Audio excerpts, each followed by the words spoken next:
Greetings, everybody out there. Welcome to Midnight's Edge. I am Tom Connors, and we have with us Andrew of Legal Mindset. How are you doing today, good sir? I am doing lovely at 2:40 a.m. Bangkok time. I'm glad to be coming here and talking with you, Tom. You're the only guy who I like talking to at 2:40 a.m. Well, which is funny because it's 2:40 p.m. here where I'm at. So we're 12 hours exact on each side of the world. So what we got you here for, though, is very important. We've said every week has been new bad things for Disney, like new bad news every single week. So we're not going to waste anybody's time here. This is the new stuff to drop. You've been talking about this on a few different places, including your own channel. You even talked with us the other night on Toxic Film. But really quickly break down, tell us what is going on for Disney right now. Why do they have some legal woes? And what does this whole thing have to do with Reedy Creek and passes and what's going on here? Yes. So what's going on here is that they are looking in the books, and this is something that was going to happen eventually, right? They were going to look back at the books and what Disney has done for a while. And I said this when the district first turned over, is that this is just the tip of the iceberg. When you look back at the finance documents, when you look back at the deals that Disney has had, you know that there's going to be some shady deals, some deals that don't make sense, some deals that don't stand up. I know this because I worked with Disney personally. I represented special districts in Central Florida, including all of the districts that were bordering the Reedy Creek Improvement District, and I directly negotiated with Reedy Creek, including several times where I caught them negotiating in bad faith, and I also caught Disney negotiating on behalf of the district. This happened over and over and over, and anybody who's in the know knows this is the way that Disney operated. So it was only a matter of time before, as the new district, which is not controlled by Disney, looks at the books, they say, wait a second, you're not supposed to do this. And to be very clear, the laws regulating governments in Florida are very, very straightforward. And if you break those, and these are serious laws, you are in criminal trouble. It's very black and white. There are things that you just can't do. And it appears with these annual passes that Disney was doing something you just can't do. There's some basic principles you have to understand about governments. They're not like private organizations. You can't just do whatever you want and give out whatever you want.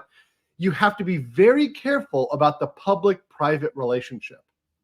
When you are spending public money, that is taxpayer money, it needs to be for a public purpose. And when you are going and using that money, you need to use it in a way that benefits the public and benefits them at large. Or if you're thinking about your employees, it needs to benefit all employees equally across the board. Well, it was discovered recently that Disney spent they found one receipt for $500,000 in park tickets. And today it's been confirmed that they're up to finding $2.5 million in these expenses so far. And they haven't even gone back that far. This is going back a year or two, fiscal year or two. So not that far. They've already found $2.5 million. They probably will find more that they paid to Disney. Now, why is this a problem? Because a government is paying it to its constituent taxpayer. There's a huge misappropriation of public funds in that way, because the government is turning around and paying the person that's the constituent, that's the largest constituent, and that's one of its largest contractors. So the district pays Disney to do a lot of things for it, like run its electric service, its wastewater, its sewer system. All of that is run by Disney, essentially, by Disney subsidiaries. So when you have this relationship of contractor and employer, right, you have an employee, essentially, there is a massive corruption issue if you are also buying things from that company. And it turns out they were buying these passes straight from Disney and giving them to employees as a benefit. But it's not a benefit. It's not the same as health insurance, because they don't actually work for Disney. Exactly. That's the other problem. Exactly. That's the real linchpin. Yeah. The linchpin here exactly is that these were public employees, just like if they were employees of New York City and the Times Magazine was giving them free copies, right? It's a corruption issue. In government, there's also another rule regarding gifts. You're not allowed to accept gifts from private parties over a certain limit. Usually it's $20, $25. It's against the Yeah. law. It's against Florida law. So that constitutes pretty much an illegal gift. And this has now been confirmed by even the district itself that, yeah, this is illegal. This is impermissible. Now, of course, some employees are going to be mad about this, right? Because some employees love their Disney benefit. And under Disney, they were told this is lifelong. This is forever. You're part of the Disney team. Well, the problem is Disney was telling them something that was illegal and it was wrong under the law. And just because they were doing it illegal for decades, for generations, doesn't make it okay under the law. Just because you've got away with it for this long doesn't make it legal, right? It's like saying, well, I smoke crack every day and I don't get caught. And today's the first time you get caught. Well, that's the time that matters, right? You got caught now. So now that you're caught, it has to end. It has to be terminated. And this benefit, it appears, applied to the firefighters. Now, I don't know whether it was exclusively the firefighters or there were others that got it, maybe the administrators or other folks who work for Reedy Creek. But the firefighters got it. Some of the firefighters are salty Well, about you losing actually the have benefit. a receipt, don't you? Yes, I have an actual receipt. I can pull that up real quick. Sorry, yeah. Continue though with what you were saying about the But firefighters. there's an actual receipt, and this is just on its face insane that they have an invoice like showing you that they spent this money, which pretty much is prima facie, as we say in the law, or just clear evidence of a crime. So this So is do you think they're going to try and use the Dave Chappelle defense of, I didn't know I couldn't do that? They had a counsel.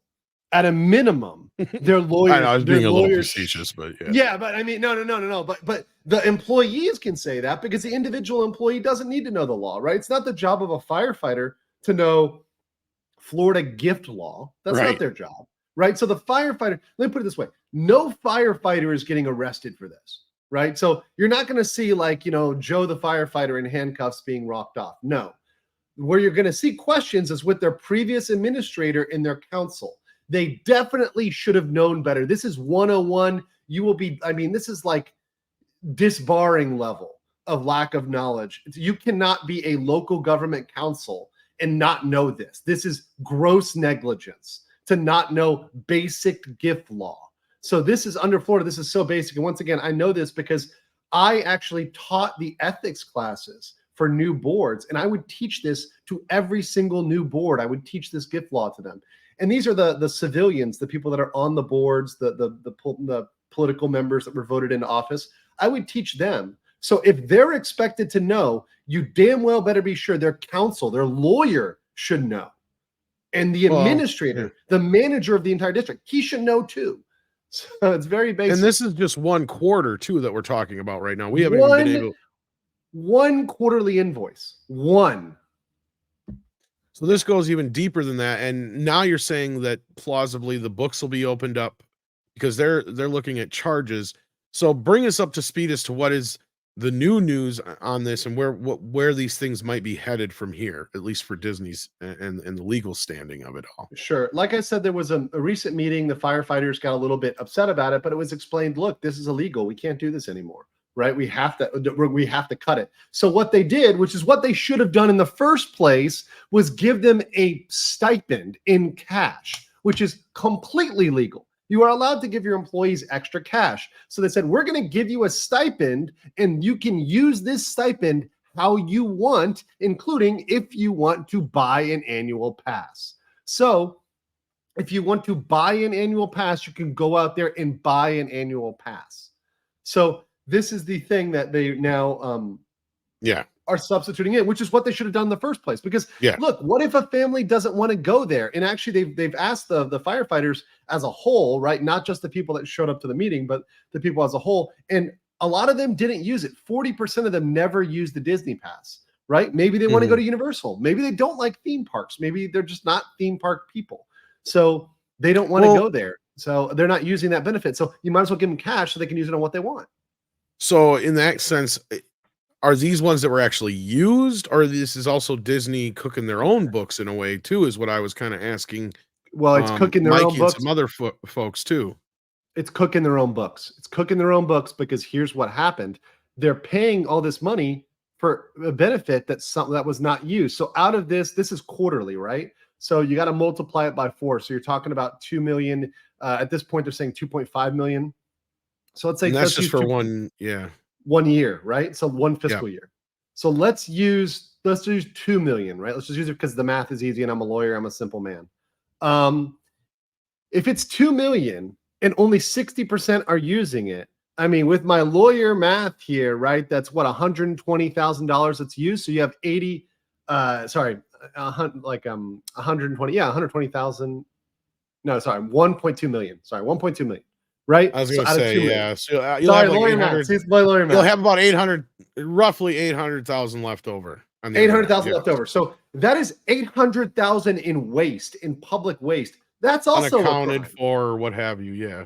Right. That's also potentially criminal, right? Potentially criminal, right? Especially if you know it's going to waste. You're essentially, that's pork barrel politics. That's handing money over to a single corporation for So you doing already nothing. have an illegal thing compounded by another possible fraud or Yes.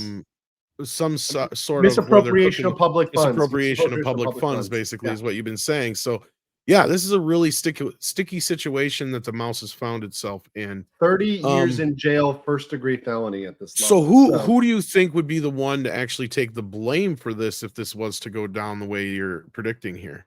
The district administrator and the district council, which, by the way, might also be the council for Disney, because if you remember, there was a double dealing council that was working both for Disney and for Reedy Creek. They were doing both, and they were the ones penning a lot of these agreements. So that guy could go down because he's serving both. So we could have a Walt Disney employee going down for this, and that looks really bad on the books. Like you talk about, that's going to hit their reputation, their PR. It's not going to be Bob Iger, right? Although he could be deposed, he could definitely be interviewed Well, that on was what this, I was but going to he's not say going to get is arrested because he's the Godfather. The capos are going to go right. down, you know. But how deep could this go? That's the thing, I guess, is the question. And who's going to sing and who's going to flip on who's going to be the one to actually take the blame and how bad is the penalty going to be really at the end of the day? We may not know the answers to that, but I think that's a very interesting, you know, thing to think about here is publicly, it doesn't even really matter at the end of the day. This is just going to look really bad for Disney because it's really Reedy Creek taking the brunt of doing Disney's bidding. So like like you just said, it would be like, one of the smaller guys on the totem pole of like, the mafia or whatever, but the Godfather being Bob Iger here, is it going to go that deep? Will it? Could it? It could. And here's the thing: this is the tip of the iceberg. There are so many other potential financial crimes, potential misdealings, Well, they got contract Al Capone on negotiations. tax evasion, so yeah. Exactly. That's what I'm saying. Like, if I'm Iger, I'm sweating, and my contacts are saying right now, this is the tip of the iceberg. We're just starting on this. So strap in, guys. We're going to see a lot more coming from potential crimes with Disney investigation, Disney criminal Awesome. investigation. They are currently under criminal investigation. This is not like Wow. a play investigation. This is not some like pretend investigation. This is criminal investigation of Disney. So Is this even it's not something they being could write hyperbolic. away with a lot of checks being cashed or anything? Like, could they It's possibly pay Florida. their way out of They've this? gone and pissed off Florida. I don't know how they're going to Mhm. fix that. If they can try to mend the issue with DeSantis, but that's going to require a massive amount of money, or frankly, it'll probably would require Iger being out of office, and which we know is not going to happen. Um, he said it in the last earnings call. I think it would require Iger to be swept out of office. Now, it could happen if there's a shareholder revolt, right? Mhm. That can knock Iger out. But Right. absent Iger stepping down from that seat, I cannot see them taking a different tact here. He's so dug in ideologically against the state of Florida that I think Bob Iger is committed to a war that he's ultimately going to lose. Well, we'll have to wait and see what happens on that. And I want to thank you, Andrew, for taking the Yeah. time out for giving us an update and an overview of what's going on with Disney. And I'm sure we're going to have a lot more to ask of you over the next few weeks as this goes along, because you are, one of the forefront specialists on this. You were one of the guys who worked in the districts over there, so you understand the law. And I think it's very telling that this is like we brought this up on the morning show that they opened a Pandora's box here that I don't think they were truly understanding the depths to which it sank and how bad this could be for them at the end of the day. And I think you even brought up, I think it was on Toxic Femme the other night when you were with us, that this really even goes beyond DeSantis at this point. Like they're still Yes. trying to make him a bad guy when he's kind of out of the mix now, basically, is what you were kind of Yeah, saying. anybody could be the governor that's not DeSantis. In fact, he might be smart to just appoint somebody else as governor. If he wants to step to go to the presidential, if that's his real goal or whatever, and he wants to focus on that office, he could appoint somebody else. He could step down, let somebody else But step up. It doesn't matter. It's still a crime. I Like, was it gonna say, doesn't you're make saying it it's less of a crime. it's such a big deal, and it's so blatant at this point. You were basically saying, yeah, that even if it was a Democratic governor, they would have to do something, At or this it would, point, at this yeah. point, they have to, because it's a blatant crime. So they can't do nothing. Somebody has to pay for this. Somebody has to do it because you've now exposed it, right? Which is the whole thing with, like, for example, people talk about, when will the feds get involved? Well, the feds will get involved when it's clearly a financial crime, when the proof is out there. They have to, or else they're going to lose face, right? Because then they're going to have selective enforcement. Then people are going to feel like they can just openly break the law on one side of the barrel. Right. So they're going to have to at a certain point. So Disney is going to get to the point where even the feds, even Biden's folks, have to crack down on them because it's just clear. Right? So this And should it's just be the opening salvo, is what you're saying. This could even go farther beyond. Like, we could be looking at a couple of years worth of, because I mean, we're already looking at this. It's probably going to stretch out into next year, definitely. The legal side is probably going to streak out, especially these investigations. They're going to go for another year, which I'm thankful for, because hey, you're generating plenty of content. Now's your time to shine. Thank you for your criminality, or alleged criminality, because that hasn't been proven yet in a court of law. But there's a lot that's going to come out, so I'm just waiting for it, and I'm gonna stay with you guys, Midnight's Edge, and everybody else who's been on this and collaborating with me as these stories develop. And we'll definitely check back in with you, because, as you said, this is a very huge developing story, and you're the guy to go to for this. So I do suggest, if you guys haven't already, check out Legal Mindset. The link will be in the description. You will find all of Andrew's videos there. In fact, he had a small cameo in the Johnny Depp and Amber Heard Netflix. Very, very, very small. While I was traveling, I was actually in the U.S. I had my ghetto set up. I think it was in my childhood bedroom. But yes, I was in that as well. Not your mother's basement, at least. Not my mother's basement, but you can check out my video on the 5 lies from the Netflix Depp versus Heard docu-series, which is that a separate one from the other one you did already? Because I haven't seen that. It's the one I did already. It's the one I did already. So I've seen that one. But, yeah. So okay, I recommend that one, but check out all his other stuff if you want to keep up to speed with what's going on with Disney. Andrew's the way to go, and we'll definitely be checking in with him from time to time to find out what's going on. So thank you again, Andrew. Check out Andrew's channel. Anything else to plug on your way out? That's it. My pleasure, Tom, and it's always fun joining you. Thank you for being here, and we appreciate your input. Take care, everybody.